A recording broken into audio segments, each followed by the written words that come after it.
it's funny how a kid that really had a problem with women early on in his life and was really let down by his biological mother and his stepmother and the people in his life that had a maternal could have had a maternal in influence in his life.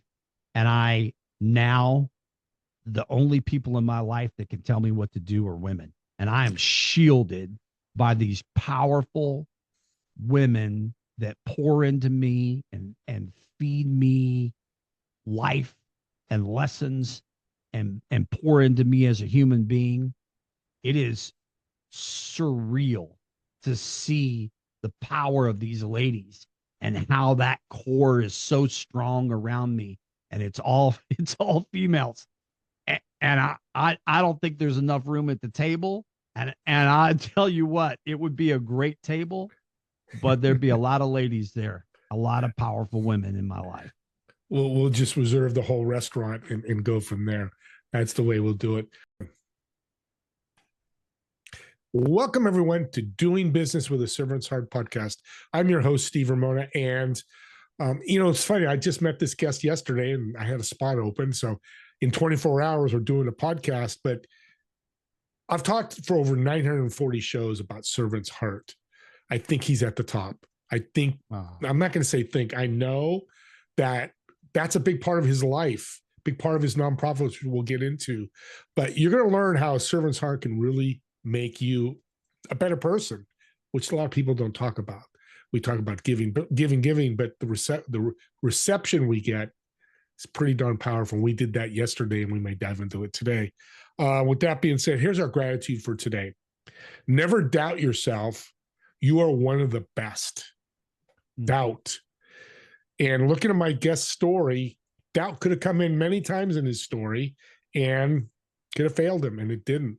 So let's bring our guest on. Chason, welcome to the show. Hey, man, great to be here.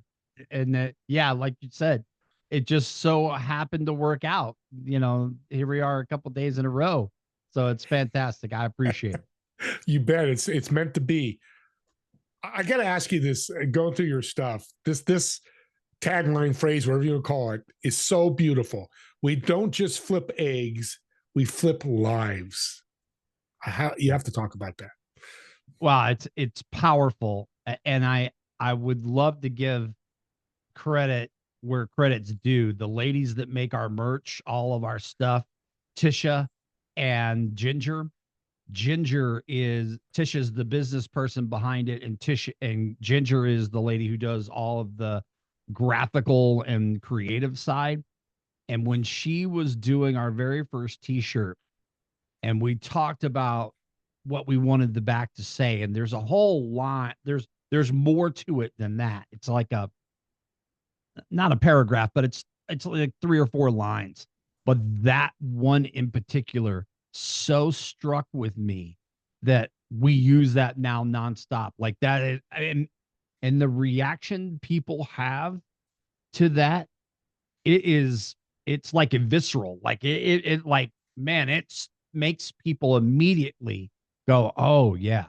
And so it's on the back of our, like this sweatshirt, it's on the back of this, it's on almost all of it's on all our gear. And it is something that means a lot to me. And that's, I mean, honestly, it's about the fact that we're not going to leave anybody behind, that we don't want to do the short work, because the short work's easy. There's tons of places teaching culinary skills out there, and God love them, they're doing the short work. We want to know how you're going to thrive 6 months, a year, 5 years, 10 years down the road, because that's how we measure whether or not we're successful. How are you doing? How are you truly doing? So are we really flipping lives? Are we really capable of helping you grow and thrive? Because that's really where it's at.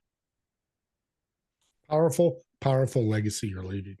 That's what I hear when I say flip lives from you, is the legacy. Yeah, you're right. I can go work at a whole, soup kitchen, help, do that. And that's great. We need more people doing that. But am I going back, like my food pantry? I'm going to quickly talk about it. I'm going to try to go every month for the year. once is fine, but if I can continue, there's somebody there that can help. So I'm very Yep. familiar with this. That's why I'm excited to have you on. Let's jump in about HR4U. I love the name, but talk about what it's all about. Well, it's funny because I fell into human resources. I'm a culinary kid, and I fell into human resources because in a lot of places, even now in 2026, HR is having a come to Jesus meeting out by the dumpsters and back. That's HR. And I wanted to do a better job. They tasked me as I started going up in my paces and learning more and more, and my roles changed. I was hiring people, I was terminating people, I was having courageous conversations with people, conflict resolution. I was learning about myself and I was learning about other people. And I wanted to know what worked, what didn't work. I wanted to know about humans.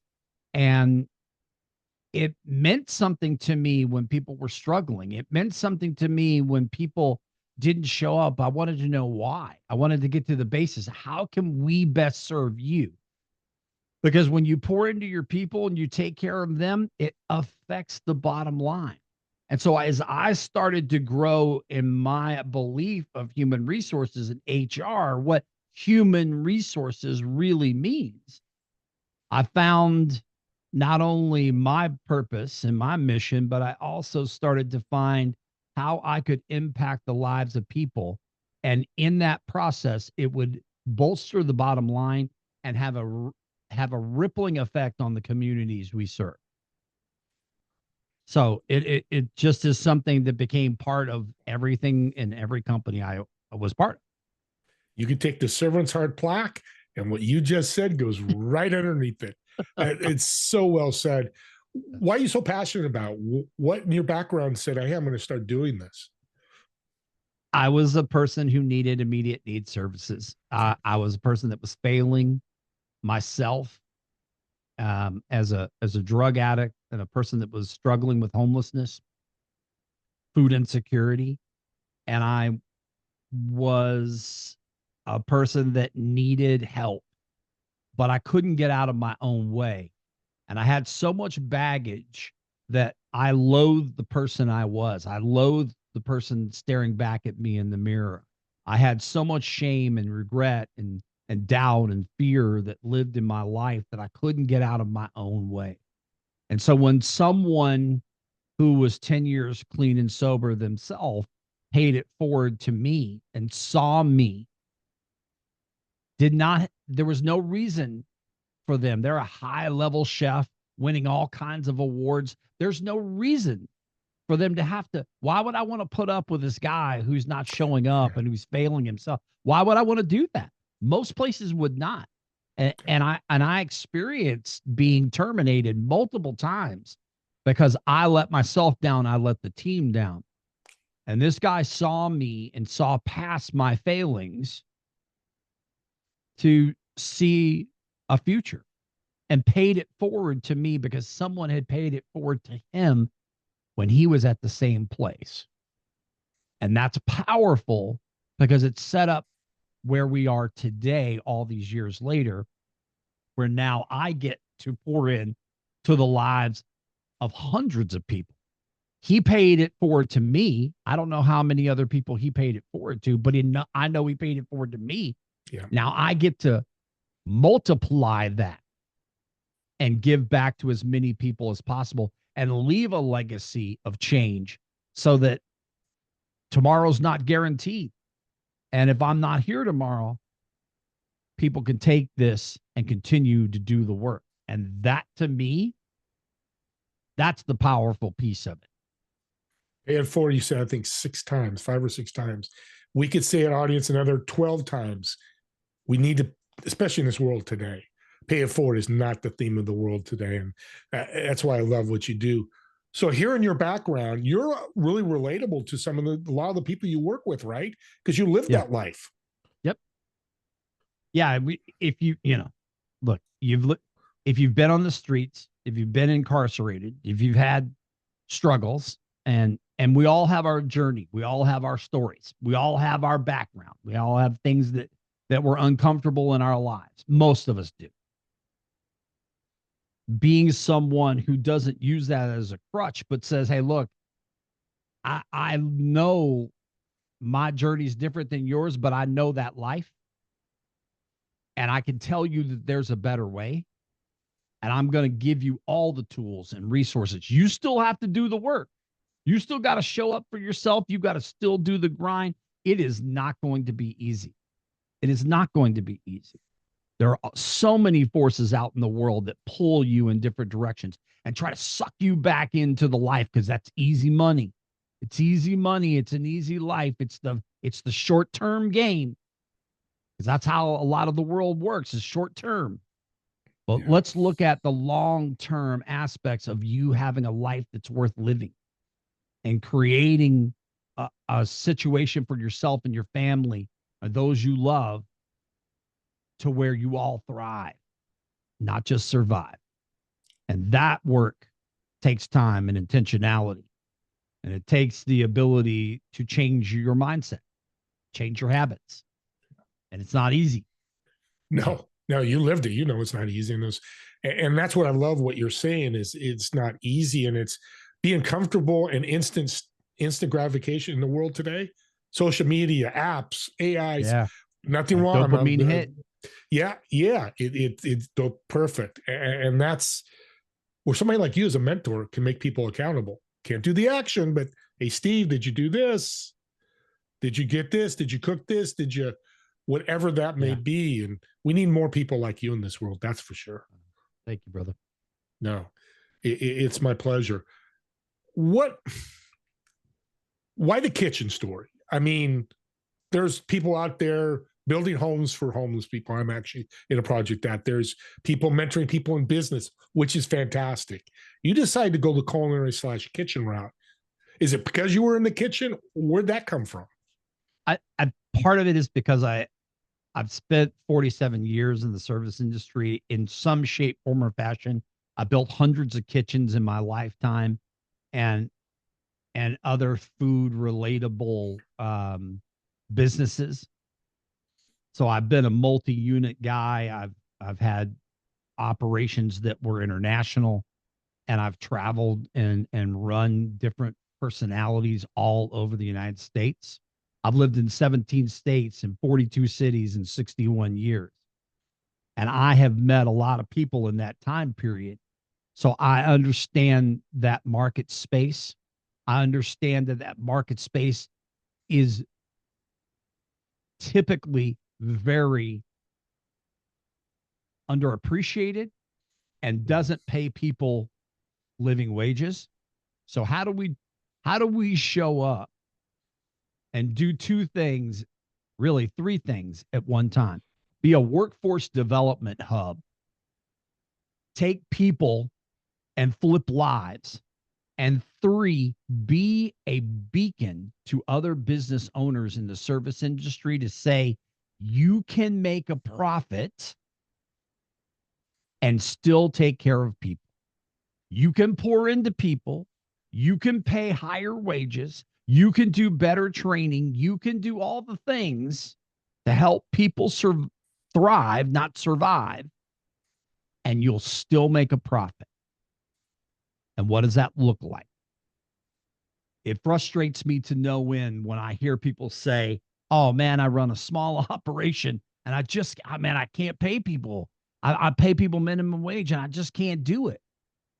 You can do it, but you have to be intentional about looking at every one of your line items and really hone in your business to structure it in such a way, because the number one item on the P&L is personnel cost, and that's training, that's retention, that's insurance, that's workman's comp, that's all the things that you pay by having a person on your payroll.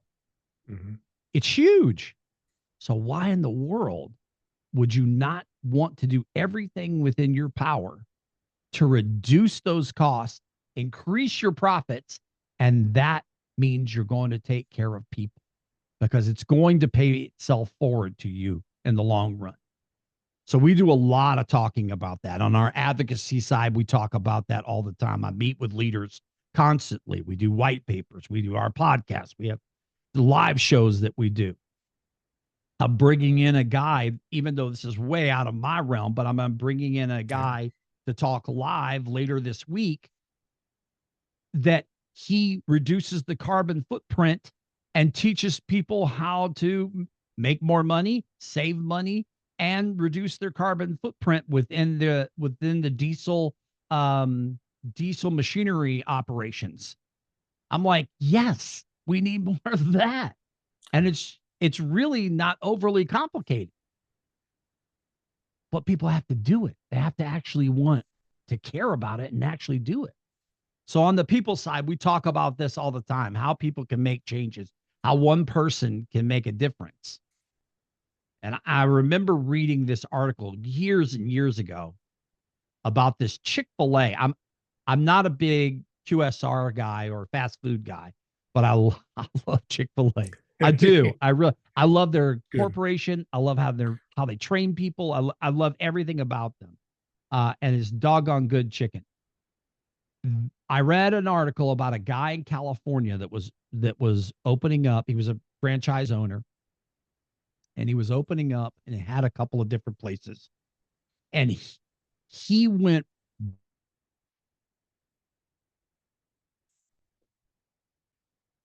We lost your volume there for a second. Oh, there we go. You're there. You're back. Well, anyway, he started to pay people more than what was the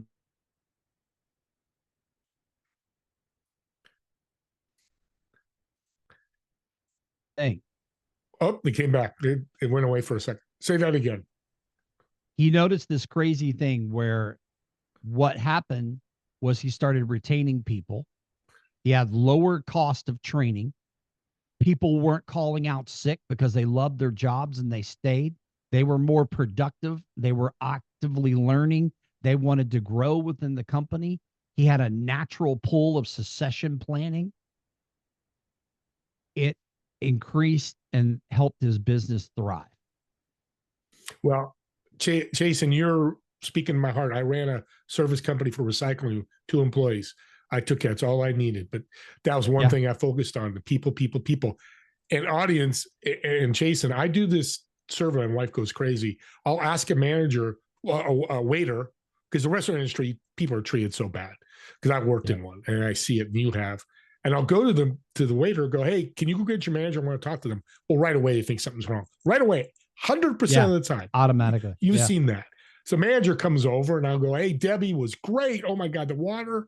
And here's the question I ask you, and you're going to know the answer. How often do you hear good things about your employees? This one guy was there 5 years. 2 times in 5 years, somebody came up and said he had a good employee. So us as customers need to be that servant's heart as well. Take care of those people. They're working hard. I mean, one lady, I'm really quick, Greg, one of my guests on podcast, she's a she. They do every Christmas, they go out to a restaurant and they bills $100. Everybody gives $100 and gives it to the staff. And the person goes, female, goes, oh my God, my kid's sick. I didn't think I'd make it today. I don't know how I'm going to pay the bill. Paid her medical bill. The servant's heart. That's what you're talking about, Jason. Yeah. I love that. Yeah. That's the way. That is the way. We'll go back to, we don't just flip eggs, we flip lives. And that could be every restaurant/service industry in the world, not just the United States. Absolutely. Anybody can do this. That's right. Somebody in the service industry, whether they're working there or own, what's a piece of advice you'd give them? Learn as much as you can and be intentional about that learning, because you never know. I will say that all the lessons I learned from the culinary world and being in the service industry have mapped out what I'm capable of doing in so many different ways. They are life lessons. I talk about mise en place, which is, a French culinary term for everything in its place. But that's a way of life for me. Like everything in its place, doing the work, being intentional, having the discipline to walk the path. And all of those lessons carry on in life beyond the kitchen. Amen. Yeah, it's business and life crossover all the time. That's It's right. if you don't think it does, just start a business. You'll learn real quick. Start a nonprofit. You'll learn real quick. Yep. And what does HR for you look like in the next 2 to 3 years? Oh, well, we're built. I look, the plane is taken off and I'm still leaning out the side, fixing a flap. We are building out transformation kitchens globally. So I am going where the open doors are, and we want to do more in the United States, but we're going to go wherever the doors open.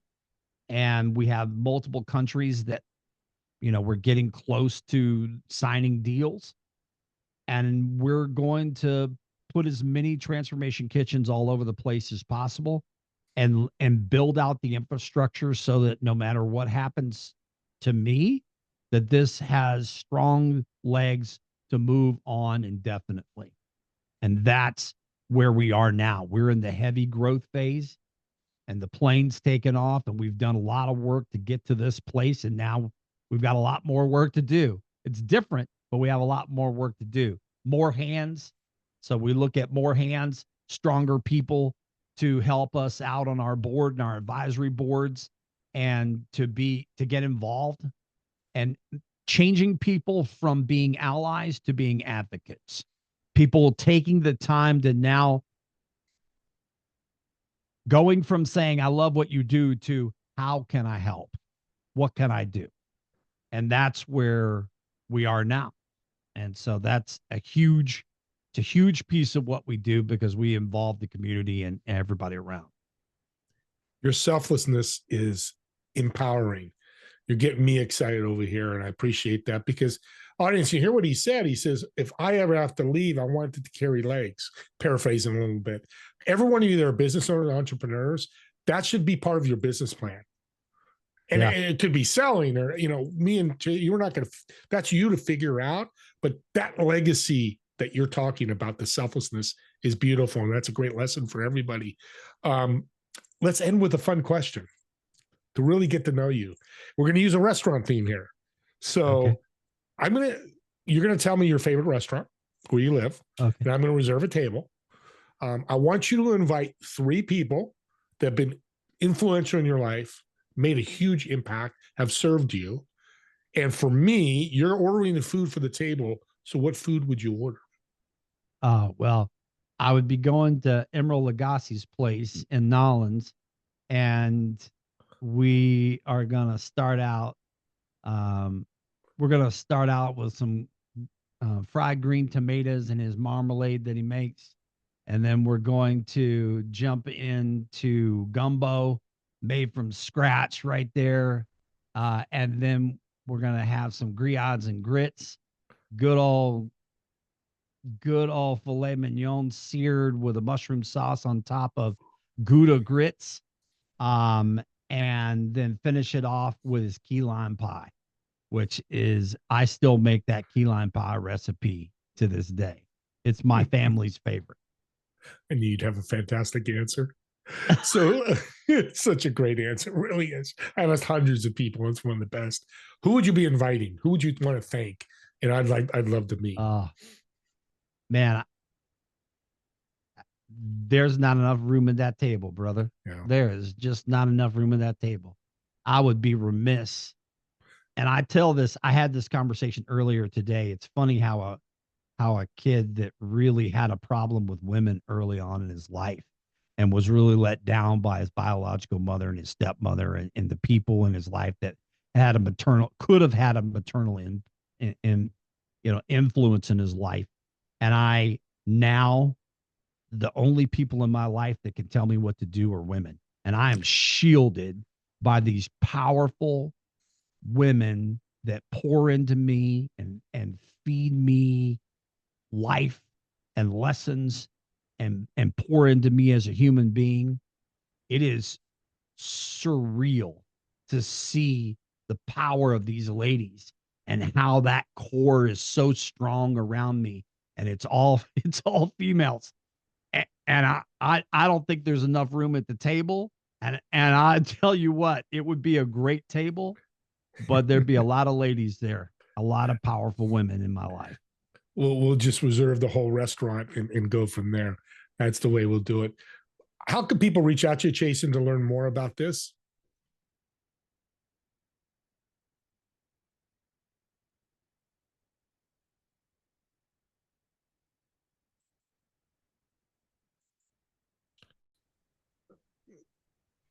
Uh-oh. So thank you so much for being a great guest on the show. Chason, thank you for being such an incredible guest. How can people reach out to you and connect with you? They can go to our website, which is HR, the letter or the number 4, the letter U.org. So HR dash the number 4, the letter U.org. Or they can get us on LinkedIn or YouTube. That's the best way. Those are the 3 channels that you'll see us most frequently, but we're all over the place. And thank you so much, Chason. That'll be in the description on YouTube and in the podcast. I'm going to do something for this guy audience that I'm loving what he's doing. I love his whole sphere, his life. So I'm going to donate $100 after the show. The first 3 people that donate, you let Chason know you donate and you heard it through the podcast. This podcast, I will send you a gift. So I'm going to incentivize you to donate if it resonates. If it doesn't, I don't care how much it is, $5, $500, as much as you can afford. That's not the goal here. But I know when you do, I know when I do, we're going to be impacting people, but other people are going to hear about it and you're going to tell other people. So again, first 3 people that donate, reach out to Chason, let them know, reach out to me, said you donated. We'll do it by honoring that we're going to honor you're going to do that. And let's make this impact. And subscribe to the YouTube channel, mine, Chason's, anybody else's, because these podcast interviews are truly gifts of impact. Imagine you share this with somebody who's got a nonprofit that's trying to learn something, a service owner, a restaurant owner, or a person that works at multiple people can listen to this, and he's going to make an impact with them because he's done it with me. So do subscribe. That's why podcasts are great, besides other reasons. So with that being said, me and Chason want to thank everyone for watching or listening to the podcast, and we'll see you all on the next episode of Doing Business with a Servant's Heart. Have a great day, everyone.